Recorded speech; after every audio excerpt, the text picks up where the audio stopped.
"Excuse me, are you part of the staff? A waitress? Maybe kitchen help? You'll need to stay in the back. You aren't allowed in the main hall," a 20-year-old girl told me. She was in charge of order at my son's wedding. I stood up from my seat, and her eyes widened when she saw my gown.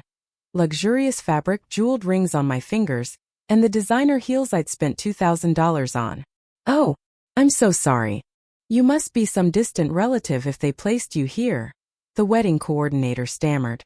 "No," I said. "I'm the mother who paid for all of this, and the one my own son doesn't want seen at his wedding." Tears slid down my face. The young woman hesitated, then hugged me, like a daughter, like a granddaughter might. "If they can't see the incredible mother they have," she whispered, "show them what happens when that mother disappears." I wiped my cheeks, thanked her, and in that moment, something inside me shifted. I wasn't just hurt anymore. I was ready to stand up to their disrespect. My daughter-in-law parked me by the kitchen. That's where I ended up, watching my own son get married through a swinging door, standing behind a tray of shrimp cocktails like some hired help. Funny thing is, I was the one who paid for the whole show. Every flower, every chair, every damn light bulb. But when the music struck up and folks started giving their toasts, I wasn't anywhere near the action. Not even in the room. I just smiled, kept my mouth shut, and when the cake was cleared away, I burned the whole circus down with one phone call. By the way, if this story finds you, hit subscribe and tell me where in the world you're watching from. There wasn't a sign with my name, no card, no plate waiting for me. Just a folding chair shoved in the back. A paper napkin tossed across the seat like an afterthought. That was my place. Right there between a stack of used trays and a busted cart that screamed every time somebody pushed it. I stood there a while, blinking against the sting in my eyes. The smell of marinara clung heavy in the air, sour and sticky, mixed with the steam that leaked out every time the kitchen doors flapped. I could feel the ovens throwing heat on my back, and something in me knotted tight. I looked down at my dress and thought about the 3 hours I'd spent polishing my shoes, pretending this day would mean something for me too. Nobody had warned me. Not one person said, "Hey, we've changed things up." Not even Elijah, my boy. He was too busy grinning wide, fiddling with his cuff links, letting her mother plant kisses on his cheek like she'd raised him herself. Like she was the one who sat up night after night when he was screaming with night terrors. Like she was the one who pulled double shifts so he could have braces when I could barely cover rent. I clutched my old leather wallet, brown, worn, the one he bought me on Mother's Day. My hands trembled. I could feel it in my wrists, a faint buzzing like electricity searching for a way out through my fingertips. Some young catering manager, couldn't have been more than 20, gave me an awkward smile. They said you're supposed to wait back here." The bride didn't want any visual clashes with the theme. Theme? I stared at him. He winced, looking toward those swinging doors just as they smacked the wall with a sharp bang. Laughter spilled through, followed by a rush of music. Like aesthetic consistency for the photos and all. I sat down slow, and the chair groaned under me. The floor beneath my shoes was sticky. Dark stains spreading underfoot. Gravy, maybe. My shoes tugged against it every time I shifted. I looked at my fingernails, cleaned and trimmed for the occasion, then at the cold chicken breast someone slid in front of me on a chipped plate. And the worst part? I didn't say a word. Not one. Because it was his day. Because I told myself, don't ruin this for him, don't be that mother. Because I had footed the bill for everything, and still believed that ought to count for something. I pulled out the program I'd been handed at the church. Nice cursive on cream cardstock. My name wasn't anywhere. Her father walked her down the aisle. Her mother gave the first speech. Me? I was just the wallet in the shadows, the ghost in the kitchen, the woman nobody wanted in the photos. The door swung again, and for a second I caught the chandelier in my sightline, saw Elijah and Jessica twirling under gold light. First dance.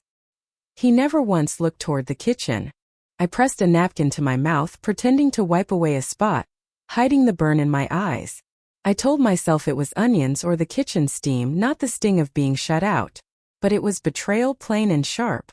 And somewhere deep inside I felt something crack. Quiet, almost invisible, like a tiny fracture in glass you don't notice until the whole pane shatters.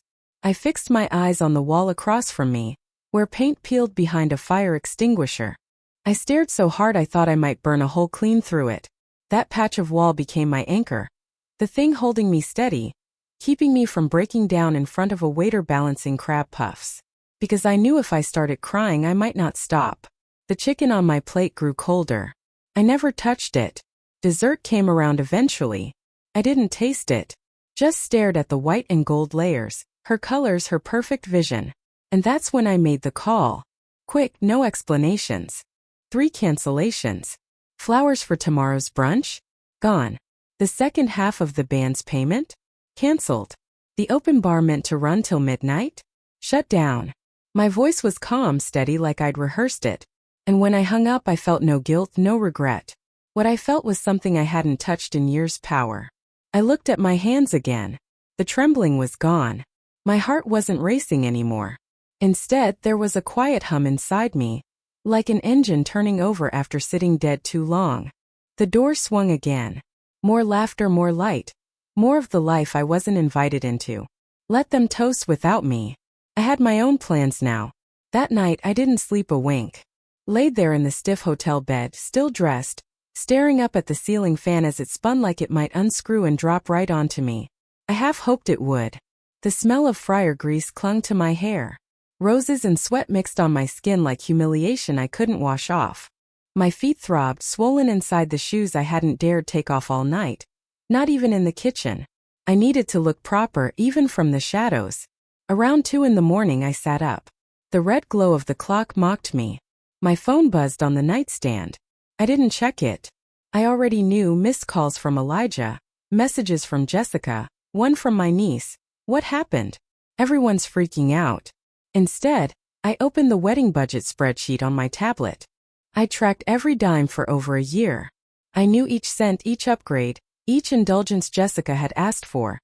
Always with that tight smile and that word she used like it was a jewel: elevated. We just want something a little more elevated. Elevated, my ass. That's how I wound up saying yes to hand-addressed invitations from some boutique in Chicago. That's how the venue morphed from our little community church hall to a rustic barn strung with chandeliers and antique whiskey barrels for show. That's how the open bar sprouted a custom cocktail menu. And the cake ballooned from 2 tiers to 5. I footed the bill for all of it. Nobody offered to split the cost. Not Elijah. Not her folks. And I never asked because deep down I wanted him to have the kind of wedding I could never afford when I was raising him alone. I scrolled through the transactions that night and my breath snagged. 2 charges I didn't recognize, both just days before the wedding. A bar tab from some tasting event and an upgrade to their rehearsal dinner. Same restaurant where they'd sat me near the kitchen again like an afterthought. My stomach knotted. I double-checked the card number. Mine. Used without my permission. Then I spotted a note on Venmo to one of her bridesmaids. His mom is covering everything. Might as well go big. Wedding vibes. I didn't cry this time. Not a drop. I felt nothing. Just that strange, heavy nothing you get after too much pain. When your insides go numb and your nerve endings curl inward like they're hiding from more blows. I reached for the lamp and clicked it on. The light stabbed my eyes.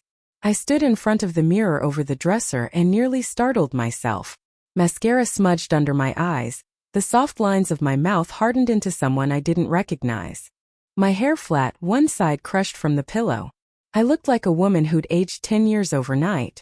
But then something inside me shifted. I smoothed my hair, splashed water on my face, sat at the desk and opened my email. 3 messages. One to the florist. Please cancel Sunday delivery. The balance won't be paid. One to the band. Due to changes in the schedule, we won't need the second performance. Consider the matter closed. One to the bar vendor. We're scaling back post-reception services. Cancel the second shift. Do not process the remaining balance. Each note polite. Each note final. It was almost dawn when I hit send. By the time the sky outside turned from black to bruised blue, I closed the tablet and sat on the edge of the bed, listening to the air conditioner's hum. For the first time in months, I felt like myself again. I wasn't angry yet, but I was finished. Finished being convenient. Finished being the wallet. Finished being the afterthought. Let them figure it out. Let them scramble. Let them remember when the music cut off, the bar went dry, and the flowers never arrived, and wonder why. Maybe, just maybe, they'd remember who made that wedding possible. The woman in the kitchen. The one they didn't want in the photos. The music pulsed through the wall like a distant heartbeat. I sat there in that folding chair with a plate of cold hors d'oeuvres and a Diet Coke from the catering cooler and tried not to listen, but I couldn't help it. Every laugh, every cheer, every clink of glass found its way back through the swinging door. A cruel reminder of where I wasn't. I heard someone making a toast, a man's voice. Probably her father or maybe Elijah's best man. I leaned back just enough to catch a glimpse through the crack of the door. There they were, lined up in front of that ridiculous floral arch I'd paid Dylan for. Gold chairs. Floating candles. A custom neon sign glowing "The future is forever," in loopy cursive. I knew the voices even when I couldn't see the faces. Jessica's mother, Sophie, with that polished fake sympathy tone. "Oh my God, Elijah, you're just the sweetest man alive. Jessica is so lucky." Then laughter. Cheers. I froze. There at the head table sat Sophie, draped in navy chiffon, dripping in pearls like she'd been born old money, which she hadn't. She'd met me all of 3 times before the wedding. Never asked about my life. Never thanked me for footing the bill. Never offered a dime. Next to her, Jessica's father holding court like a suburban king, booming laugh and all. This was the same man who'd said at the rehearsal dinner, "We really admire your perseverance. Raising Elijah on your own must have been hard." Perseverance, like I'd gone on a weekend hike instead of working years in scrubs so my kid could have a life without hand-me-downs. And there was Elijah. My Elijah. Smiling like a stranger, tucked between her parents as if he'd always belonged to them. I scanned the tables for my own people. My sister Carolyn sat 2 rows back beside our cousin Isabella. Neither of them looked toward the kitchen. Nobody did. I wasn't part of the show. I was a problem solved by a chair in the back and a door that swung shut. A young waitress brushed past me. A college kid, probably. She glanced at my plate and gave me a shy, guilty smile. "Do you want, a refill or anything?" I shook my head. "I'm fine." But I wasn't. God, I wasn't. Every inch of me ached, feet, shoulders, jaw clenched so tight it pulsed behind my eyes. My heart sat heavy in my chest, like a rotten lump that wouldn't move. I stared down at the plate. 3 olives. A slice of brie. A sad little triangle of toast. I hadn't eaten since breakfast but couldn't bring myself to lift a bite. My stomach was a fist, my throat a straw. I thought about the seating chart. I'd asked Jessica gently weeks ago, "Have you figured out where I'll be sitting?" She'd smiled tight and bright. "We're still finalizing everything. Don't worry, Amelia. You'll be included." I should have known. I did know. Somewhere deep down I knew I was being managed, moved around like a prop. Invited for the checkbook. Tolerated for the optics. Never truly wanted. The worst part? I said yes to everything. I let them chip away at my role, one tiny concession at a time. No speech from me. No father-son dance because they said it would feel awkward. No photos before the ceremony. No mention in the program. Just a seat in the kitchen. I heard Elijah laughing again. That deep, rolling laugh he used to have as a kid when I'd chase him through the sprinkler in our backyard. That laugh. The same one I hadn't heard directed at me in years. It hit me in the chest, but what rose inside wasn't grief, and it sure wasn't disappointment. It was rage. Not wild, not messy, no. This was quiet, deliberate, devastating rage. I stood up, walked toward the swinging door, pressed my hand against the edge, and nudged it open just enough to peek through. My eyes locked with Jessica's. She saw me. She knew exactly where I was, exactly what she'd done. And she smiled. Not nervous. Not apologetic. Calm. Confident. Like me being banished to the kitchen was perfectly natural, like I was right where I belonged. Then she turned back to her bridesmaids, tossed her head and laughed. That was the moment it clicked. This wasn't some oversight. This wasn't a mistake. No, this was intentional. They had planned it. She didn't want me there, and Elijah let her. They both did. And just like that, something inside me shifted. Not broken. No, I'd been broken before. This was different. I'd been repositioned. My place in their lives had been reassigned, and I was done pretending I didn't see it. Let them have their spotlight. Let them sip champagne. They thought I was invisible. They had no idea what I could take away. The toast started while I was still standing at that door. The lights in the hall dimmed. I could see the glow of string lights overhead. The shimmer of gold chargers on every table. The mic squealed once. Then her father's voice boomed through the room like a game show announcer. To our daughter Jessica and her perfect new husband Elijah. Cheers erupted. I stepped back into the chaos of the kitchen. Trays clattering, voices clashing. A server arguing about table 12's gluten-free plate. I leaned against the wall, plaster cold against my back. The smell of garlic and hot oil filled my nose. On the other side of the door, her father kept rambling. When Jessica was little, she told us she wanted a fairy tale. A prince, a castle, and a happy ending. Well, sweetheart, today you got it. More applause. My breath caught. He was never there when Elijah was little. Never saw me mopping vomit off the bathroom floor at 3 in the morning. Never watched me stitch buttons back onto his school uniform. Never drove miles on icy roads just to get him to a chess tournament. But now they were rewriting the story, erasing me clean out. I looked down at my hands. Fingers blotchy, skin thin, trembling slightly.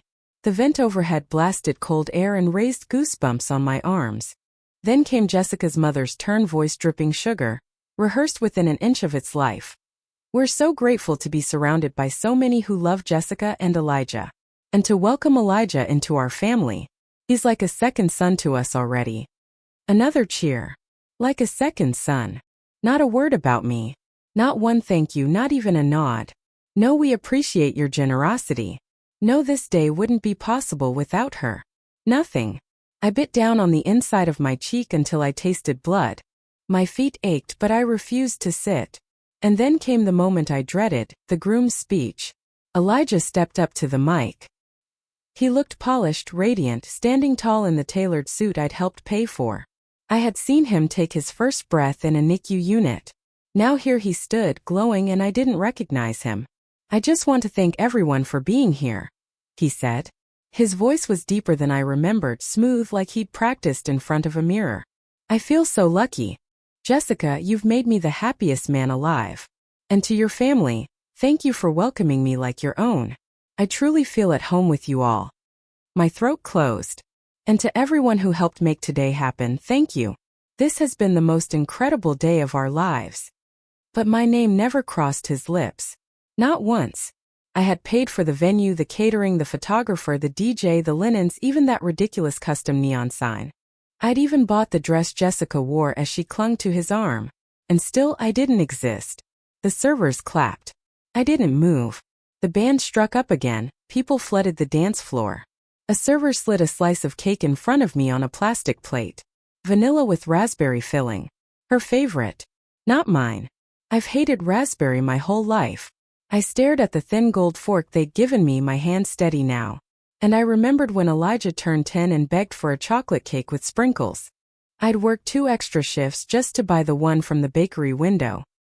His eyes had lit up when he saw it. He'd hugged me so tight that day. That boy was gone. In his place was a man who hadn't even thought to save me a chair. I set the cake aside. Waited until dessert was finished. Until ties loosened and icing smeared across smiles. Until the band hit its stride. Then I slipped out of the kitchen. Straight past the servers, straight past the bar, through the side door. The night air was cool, still humming in my ears. I pulled out my phone. 3 calls, florist, band, bar manager. Polite. Direct. No explanations needed. By the time I stepped back into the hotel, the machine was already moving. Brunch canceled. Late night music gone. Cocktail menu scrapped. I had kept my silence long enough. Let them enjoy what remained. Let them notice the gaps, feel the absences, ask their questions. Call me dramatic. Call me petty. Call me ungrateful. Didn't matter. They had already erased me from the story. All I did was flip the page. Back in the hotel room, the air smelled faintly of roses and something metallic. Maybe stress, maybe me. I sat cross-legged on the bed, the comforter still perfectly tucked beneath me. I hadn't cried. Not once. What I felt wasn't frozen. Frozen things break. No, I was hardening. Tempered. The sun wasn't even up yet. I reached for my phone again. 6 missed calls. 2 voicemails. A dozen messages. Elijah. Where are you? Jessica. Why is brunch canceled? Mom, seriously, this isn't funny. I didn't answer. Not yet. Are you okay? Please respond. This is so childish. That's what one of the messages said. And I laughed, quiet, sharp, just a puff of air through my nose. Childish. I opened my banking app again, my fingers moving like they always did. Muscle memory from decades of balancing a checkbook every Sunday night. And there they were. The charges. Unauthorized. Arrogant. My brand new daughter-in-law had swiped my card for a pre-wedding bar crawl and a spa day with her little entourage. The receipt spelled it all out. Bottles of champagne, manicures, facials, brunch for 8. No one asked me. No one told me. The trust I'd carried like an old quilt, warm, familiar, felt shredded now, like someone had cut it up while I slept. I clicked over to my emails. 2 new ones waited. The florist. We're disappointed about the sudden cancellation, but per our agreement, no refunds under 48 hours notice. Fine. The band manager. We were halfway through setup when your cancellation came through. Extremely unusual, but your message was clear. We'll leave the deposit untouched. Also fine. I wasn't doing this for refunds. I was doing it for me, for the invisible woman in the kitchen chair, for the father erased from his own son's milestone. My stomach growled. I hadn't eaten since yesterday, but the thought of food turned my insides. Instead, I got up, yanked open the heavy curtains, and watched the sunrise bleed across the sky. Orange, pink, pale yellow, painting the world like something unreal. That's when I remembered. A little red file folder, buried deep in my dresser drawer back home. Old paperwork, legal scraps, letters I never threw out. And I swear in that moment it felt like it had been calling me this whole time. I packed slow, took a hot shower, washed the perfume and resentment off my skin, dried my hair, put on jeans and a button-down still smelling faintly of lavender detergent, checked out of the hotel without a word. The drive home was quiet. Tires on asphalt, static from the radio, songs I didn't know. The kind of drive where your own thoughts get loud. He didn't mention you. They all saw where you sat. Nobody did a thing. Pulling into my driveway, the roses I planted 2 summers ago were in bloom. I didn't even glance at them. I headed straight to the bedroom, opened the dresser and pulled out that red folder. Sat on the bed, dug through old insurance papers, faded photographs. And there it was, an envelope. Yellowed corners. Postmarked Arizona. The date written in my late wife's handwriting, the year she left. I remembered finding it weeks after she died. Couldn't open it then. Felt like salt in a wound, like letting her speak from the grave when I wasn't ready. But now I slid a finger under the flap. Thin paper. Familiar handwriting, slanted. Amelia. I know you never wanted to hear from me again, but I need to tell you something. My pulse picked up. Hands trembling. I've been carrying a secret. I can't take it to the grave. You deserve the truth. Elijah isn't biologically yours. I found out years ago Jessica was pregnant when we got together. I thought I could pretend he was mine, but he's not. And neither of us ever told you. I stopped. The room spun, then steadied. I read the rest anyway. Apologies. Excuses. Regrets. Words that meant nothing now. Elijah, my Elijah, was the product of an affair. Another woman's child dropped at my feet, like a test I didn't know I was taking. And I had passed. God help me, I passed. Every scraped knee, every bedtime story, every overnight shift I worked to pay for sneakers and class photos. I passed with flying colors. And yet here I sat, discarded, replaced, erased. But now I had clarity. A truth sharp enough to cut through decades of silence. And I was done bleeding. I didn't cry. Not even with that letter trembling in my lap. Heavy as lead. What would have been the point? My tears had already bought Elijah's childhood. They paid for his shoes, his asthma meds, his first car. They soaked my pillow after his mother walked out. And again when he crossed that high school stage without once turning to wave at me. I'd run dry long ago. What I had now wasn't grief. It wasn't heartbreak. It was clarity. I walked to the kitchen, poured a mug of coffee. Black. Strong. Sat by the window and watched the neighbor's sprinkler tick-tick-tick across the lawn. Sunday morning looked ordinary, but I wasn't the same woman anymore. Not the woman who paid for someone else's fairy tale and got a folding chair behind the punch bowl. Not the woman who swallowed this. Not this. I opened my phone. Called the florist. Calm, polite. Confirmed the cancellations. No explanations. None owed. The band was next. Same tone, same silence. Then the bar service.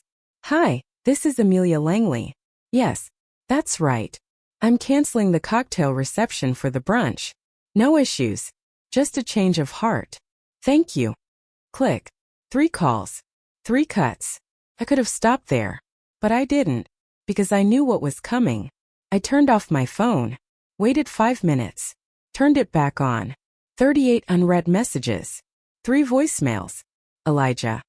Mom, where are you? The band didn't show. What the hell's going on? Jessica's mother. I don't know what's happening, but this is incredibly unprofessional. People are asking questions. And then Jessica herself. Amelia, seriously. Is this because you were upset about the seating?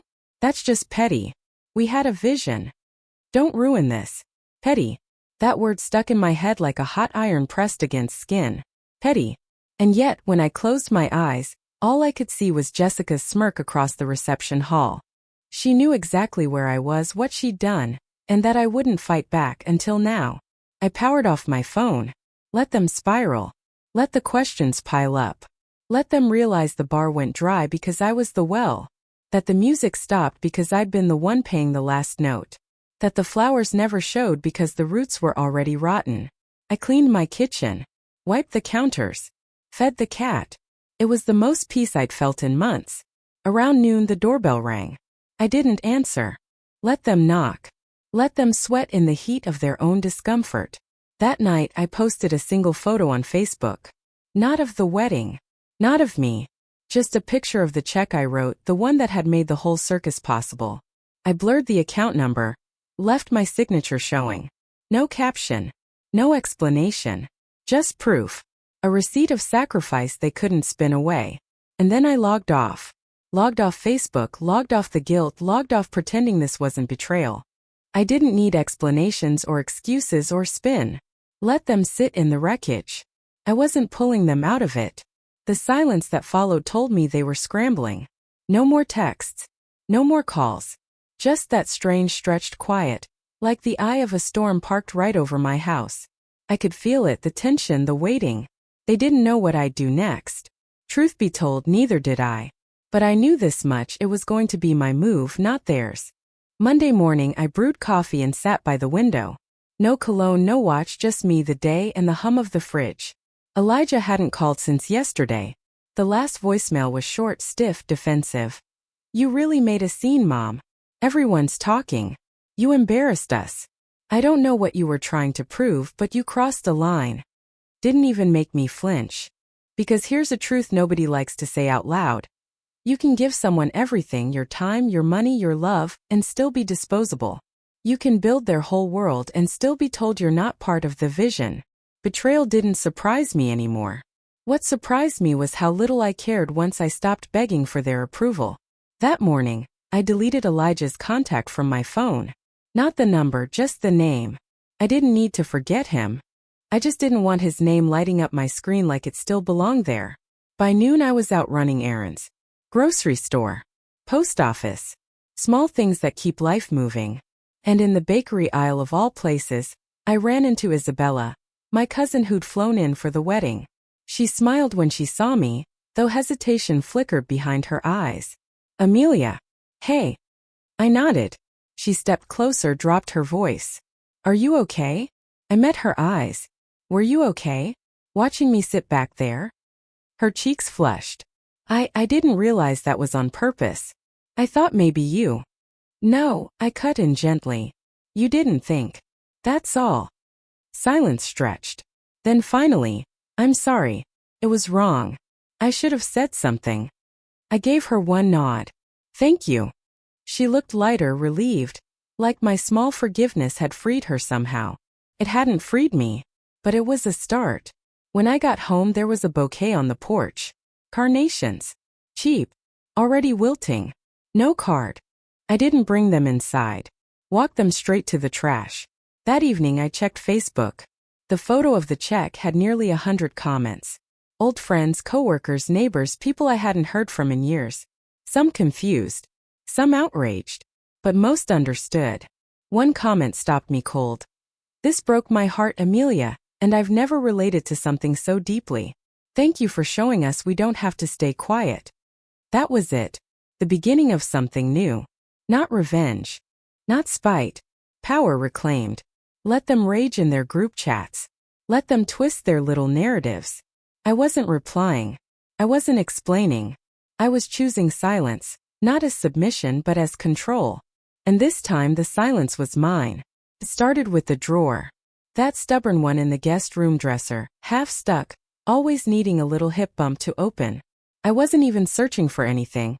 Just clearing out the leftovers of a life I'd been too tired to sort through. And tucked between yellowing tax returns and expired coupons, I found it. That red folder again. The one I thought I'd already emptied. But slipped into the lining thin as a whisper was a second letter. No envelope. Just folded twice, handwritten. Same slanted scrawl. Same name. My ex-husband's signature stared up at me like a ghost. It was dated 3 days before his death. Amelia, if you're reading this, I guess the first letter reached you. I don't know if you opened it. I hope you did. I won't waste time apologizing again. I need to tell you something more. Something I couldn't carry with me. Something I should have said a long time ago. Elijah wasn't just someone else's son. He was never supposed to be yours at all. When Jessica left him at my door, she didn't want to keep him. She was 18. Terrified. She asked me to give him up for adoption. I couldn't. I didn't have the heart. I lied to you. I told you he was ours. Our son died during childbirth. You were unconscious for several days. I took the opportunity. You believed me. You raised him. You loved him like he was your own flesh and blood. But the truth is, he wasn't even that. He was a stranger's child. And you? You made him your world anyway. I don't know how you'll feel reading this, but I hope you know that whatever else I did wrong, I was right about choosing you. You were the only person strong enough to be his mother. Not because of blood, but because of who you are. I didn't move. Those words sat on my chest like a stone slab. Not biologically mine. Not even accidentally mine. Chosen, handed to me, by a woman who walked out on both of us. He gave me a child and treated it like a favor, then vanished. For the first time in days, my breath caught. My knees weakened and I sank onto the edge of the bed, the letter trembling in my hand. 1,000 memories came rushing back all at once. The first night I rocked Elijah to sleep, his fists so tiny they fit in the palm of my hand. His first word, truck, garbled but proud. The fever that sent me barefoot to the in the dead of winter. The science fair volcano that wouldn't erupt and the tears that wouldn't stop. His first heartbreak. His laugh the day he opened his college acceptance letter. Every piece of a life I thought belonged to us. I had built myself around that boy. I had worn the title of mother like armor, like purpose. And now I had to face what no one should ever have to. He never truly saw me that way. He loved what I gave, not who I was. If he had, he never would have left me in that kitchen. He never would have stayed silent. He never would have let them erase me. I laid the letter flat on the bed and smoothed it out with my palm. It didn't sting like betrayal anymore. Felt like release. For 62 years I'd lived as someone who only existed for others. Husband, father, provider, ghost. But staring at those faded words, I saw something new. I had carried power all along, hidden in plain sight. I had loved fully, fiercely, someone who was never mine by blood. And I never let that stop me. Because I chose to stay when others ran. Because I built a family even when the blueprint said otherwise. And I could choose again. Starting now. I left the letter on the kitchen table, out in the open. No hiding it, no burying it away. It wasn't a secret anymore. I walked through my house like it was the first time I'd really seen it. Beige walls. Old photographs from Elijah's high school graduation. The dent in the doorframe where he tried to ride his bike indoors and wiped out. I used to smile at that dent. Now I just stared. The whole house was a museum of sacrifices. The armchair where I dozed with him on my chest. The sewing kit I'd used to patch his pants. The pantry still stocked with honey bunches of oats, his favorite, not mine. And that hit me. I couldn't even remember what my favorite cereal was. Couldn't remember the last book I read that wasn't a parenting manual or something required for work. Couldn't remember the last dollar I'd spent just on me. I'd lived so long being mom, I'd forgotten how to just be a woman. I poured myself a glass of water and sat on the couch. The silence in the house felt different now. Not lonely, honest. My phone buzzed on the table. Another long message from Elijah. This one sounded softer, even apologetic. I don't know what happened. Jessica said she didn't mean to hurt you. I'm sorry if you felt excluded. I felt. Still about him. Still about his comfort, his distance from blame. I didn't reply. I clicked on the TV instead. Let the low hum of a cooking show fill the room. My eyes drifted back to the letter. He wasn't mine. Not by blood, not on paper. But I had been his. Until he made it clear I wasn't part of the family he was building. The ache I felt wasn't for him anymore. It was for the version of me I'd abandoned to raise someone who never once asked, "Are you okay, Mom?" All those years. All those birthdays I made special.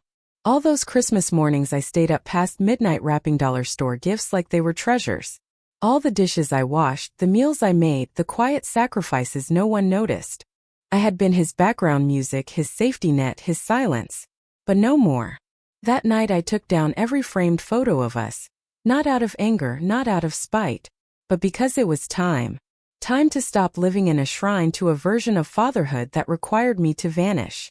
I wrapped each frame carefully in old towels, boxed them and labeled it. Memories, not obligations. For dinner I cooked for myself. Lemon butter pasta with roasted cherry tomatoes and garlic. A recipe I'd seen on a travel show. No chicken nuggets, no boxed mac and cheese, nothing catered to someone else. Just what I wanted. I lit a candle, put on some soft jazz, set the table for one. The quiet wasn't empty. It was mine. And that night I began something new. A guest list. No glitter pens, no calligraphy. Just a yellow notepad and the scratch of my pen. Names of people I wanted around me. Claire, my old air buddy who used to sneak coffee into my locker during doubles. Mr. Henderson next door, who always snowblowed my driveway before I could get outside. Dina from the bookstore I visit every Sunday, who always asks about my week and actually listens. Nurse Janet, who once stayed late on her birthday so I could make it home to Elijah. Not one shared my blood. But every one of them had seen me in ways my own son never had. And that became the new theme, people who actually saw me. Not a wedding, not a holiday, just a dinner in my own house with my food at my table. No folding chairs. No back kitchens. I spent days getting ready, not because I had to impress anyone, but because I wanted to. For the first time in years, I wasn't preparing a meal for someone else's story. It wasn't about Elijah. It wasn't about redemption. It wasn't about proving my worth. It was about carving out joy for myself. I went to the market and picked every ingredient by hand. Fresh basil, garlic, heirloom tomatoes. Not a frozen appetizer tray in sight. I even bought a new tablecloth, blue with sunflowers.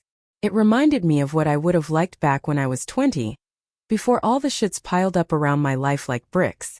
On the morning of the dinner I woke early, turned up the music, Van Morrison, Stevie Nicks, Norah Jones, and cooked. The house filled with the smell of garlic, olive oil, and lemon zest. Warmth. Effort. Home. The first knock came just before 6. Claire walked in, smiling wide, a bottle of red in her hand. "You look amazing, Maggie." And she was right. I did. Hair soft, gray at the temples but loose, confident. Linen shirt that felt cool against my skin. No Spanx. No tears hiding behind mascara. Just me. The others trickled in. 6 in total. Laughter at the door. Hugs that lasted too long in the best way. Wine poured without asking permission. We ate at the table where I'd once folded laundry, where I'd once helped Elijah with his math homework. Now it was covered with plates being passed around, forks clinking, napkins pressed to mouths mid-laughter. And I laughed too. Real laughter. We swapped stories, bad first dates, petty confessions like stealing a pen from the bank every week. And somewhere between dessert and seconds it hit me. This was family. Not assigned by blood but chosen. Intentional. True. I didn't feel forgotten. I didn't feel managed. I didn't feel small. I felt present. Later, under the string lights I'd hung across the porch, Claire raised her glass. "To Amelia," she said. "For being the kind of woman who reminds us it's never too late to take your seat at the head of your own table." Everyone clinked glasses. I laughed softly, lifted mine and said it plain. "To finally being seen." The knock came the next day, just after noon. Not loud, not urgent, steady. The kind of knock that says I know you're in there and I'm not leaving. I stood barefoot in the hallway, watching his silhouette blur through the frosted glass. Elijah. A week had passed since the wedding. 7 days of silence from me. 7 days of unraveling for him. I opened the door slow. He looked the same but not really. The suit was gone. So was the glow. He stood there in a wrinkled t-shirt, dark circles under his eyes. His mouth tightened when he saw me, like he'd practiced 10 different openings and forgotten them all at once. "Hi, Mom." I didn't say it back. I stepped aside. Let him in. He hesitated, then walked past me. The house was clean. Quiet. Sunlight poured across the living room floor. On the mantel the photos were gone. Every single one of him. He noticed. His eyes darted to the empty spaces. "Where are the pictures?" I ignored it. "Sit down. Calm. Flat." He obeyed, sinking into the armchair across from me. We sat in silence until he sighed and ran a hand through his hair. "I didn't come here to fight." I nodded. "Good. He shook his head. "I don't understand what happened. 1 minute everything was fine, the next you're canceling things, posting checks on Facebook." That stung. He didn't ask how I felt. Didn't say sorry. He wanted an explanation. I stood, walked to the hall closet, pulled out a box and set it on the coffee table. "What's this?" "Receipts," I said. "Every one of them from the last year. Venue deposits. Dress fittings. Catering down payments. I even covered the extra dance floor you wanted. Remember that?" He stared but didn't touch the papers. Then I set down the letter, his father's handwriting clear and unmistakable. I stayed silent while he read. I just watched his face shift. Confusion, recognition, disbelief.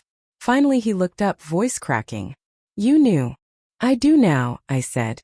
He swallowed. "So you're angry because I'm not." "I'm not angry because you're not my blood," I cut in. "I'm angry because I raised you, Elijah. I gave you everything I had. And when the moment came for you to honor me, to stand up and say, 'This woman made me,' you sat down." He lowered his gaze. "Silent. You let them push me into the kitchen. You watched them humiliate me. And you said nothing. That's what broke me. Not your DNA. Not the money." His voice dropped barely above a whisper. "I didn't think it would matter. Jessica said it'd be better for the pictures, for the look. I didn't think you'd be hurt." I laughed, short and cold. "You didn't think." "Exactly." I walked to the mantel, picked up one of the empty frames. "This used to hold your kindergarten graduation photo. You'd lost a tooth. Marker smeared across your shirt. You ran off the stage straight into my arms." I placed the frame face down. "I'm done holding on to versions of you that no longer exist." He flinched like I'd struck him. "Mom." "No," I said firmly. "I'm not your backdrop anymore. I'm not your bank. I'm not your afterthought." Elijah stared at the floor, jaw clenched tight. Finally he nodded. "I'm sorry," he whispered. "Too little. Too late." I closed the box of receipts and letters, pushed it toward him. "These are yours now. Take them. Every bill, every record, every reminder of what you chose not to see." He hesitated, then carried it to the door. At the threshold, he looked back, searching my face for softness, for some sign that I'd open the door again later. But that door had closed. "You always said I was your whole world," he said. "You were," I told him. "Now I'm finally mine." And I shut the door. That night my house was alive with laughter. Not the polite chuckles I used to give to keep the peace, but deep, real laughter that rose from the belly and filled the rooms. Garlic and rosemary scented the air. The table wore a new cloth, blue with sunflowers, mismatched plates, and a candle flickering in the middle because I liked the glow. Friends filled the living room: Luna, Mr. Jonathan, Grace and Evelyn, people who'd shown up for me in quiet ways over the years. They swapped stories, poured wine freely, clapped when I brought out roasted vegetables. For once I wasn't in the shadows. I was the host. I was part of it. As plates emptied and glasses refilled, Grace raised her wine and nodded to me. "To choosing yourself," she said, "and to knowing when enough is enough." We all lifted our glasses. And I added my own words. To the ones who gave everything and to the ones who finally stop apologizing for it. May we never be pushed aside again. The cheer that followed was warm, loud, and mine. Elijah never called again. I didn't need him to. The people who mattered were already at my table. The next morning I woke to sunlight and birdsong. No guilt. No tight chest. Just peace. I made coffee, stepped out to the porch, and looked at my roses blooming wild. For the first time in my life, I wasn't a backdrop in someone else's story. I was the story, and that was finally enough.